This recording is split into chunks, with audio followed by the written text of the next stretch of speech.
कहते हैं कुछ मौसम कभी पुराने नहीं होते, बस यादों में लौट आते हैं। गर्मी और बरसात के इन दिनों में मुझे याद आ गई 23 जनवरी की वो सुबह। हिमाचल प्रदेश के शिमला ज़िले में बसे मेरे गांव झड़ग में हर किसी को इंतज़ार था साल की पहली बर्फबारी का। और फिर सुबह आसमान से सफ़ेद फाहे गिरने शुरू हुए। हमने भी बिना एक पल गवाए कैमरा उठाया और निकल पड़े अपने गांव की ओर। सबसे पहले पहुंचे अपने आराध्य देवता नागेश्वर महाराज के मंदिर। सबसे पहले देवता का आशीर्वाद लिया, फिर मंदिर परिसर में कुछ खूबसूरत पल कैमरे में कैद किए।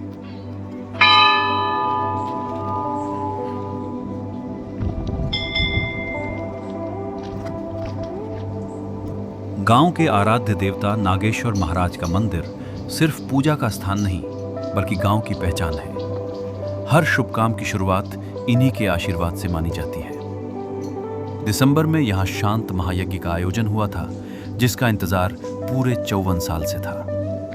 दूर दूर से लोग इस पुण्य अवसर के साक्षी बनने पहुंचे। गांव के बड़े बुजुर्गों का मानना है कि ऐसे यज्ञ प्रकृति में भी सकारात्मक ऊर्जा का संचार करते हैं। शायद इसी विश्वास की खुशबू आज इन गिरती हुई बर्फ की फुहारों में भी महसूस होती है। आज अभी सिर्फ बर्फ के फाहे गिरने शुरू हुए हैं। धरती ने अभी सफेद चादर नहीं ओढ़ी, लेकिन हर गिरता हुआ फाहा जैसे कह रहा है कि इंतजार अब ज्यादा लंबा नहीं। कुछ ही घंटों में यही वादियां पूरी तरह सफेद हो जाएंगी और गांव फिर से किसी जन्नत जैसी तस्वीर में बदल जाएगा। बचपन से हर पहली बर्फबारी एक त्योहार जैसी लगती थी। आज भी जब आसमान से पहला फाहा गिरता है तो दिल उसी मासूम खुशी के साथ उसे देखने दौड़ पड़ता है। गिरती हुई बर्फ के बीच थोड़ी मस्ती की, कुछ यादें बनाई और फिर शाम होते ही घर लौट आए। लेकिन असली सरप्राइज तो अगली सुबह हमारा इंतजार कर रहा था। अगली सुबह जब आंख खुली और खिड़की से बाहर देखा तो पूरा गांव रात भर में और भी गहरी सफेद चादर से ढक चुका था। पेड़, खेत, रास्ते, घर, जहां तक नजर जाती सिर्फ बर्फ ही बर्फ दिखाई दे रही थी। ऐसा नजारा देखकर घर में रुकना नामुमकिन था। हम फिर निकल पड़े गांव के मैदान की ओर।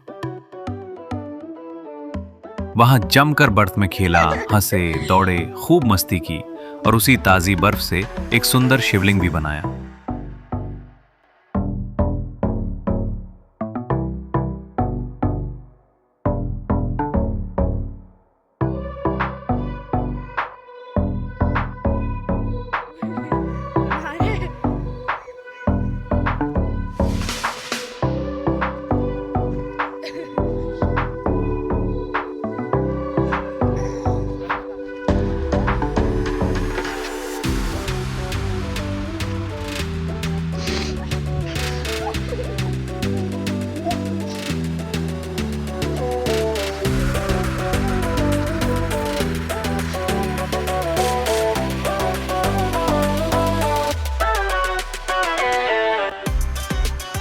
उस पल की खुशी और सुकून को शब्दों में बयां करना आसान नहीं है। कुछ सफर मंजिल की वजह से नहीं, बल्कि उन यादों की वजह से हमेशा याद रह जाते हैं। और 23 जनवरी मेरे लिए उन्हीं यादों में से एक है।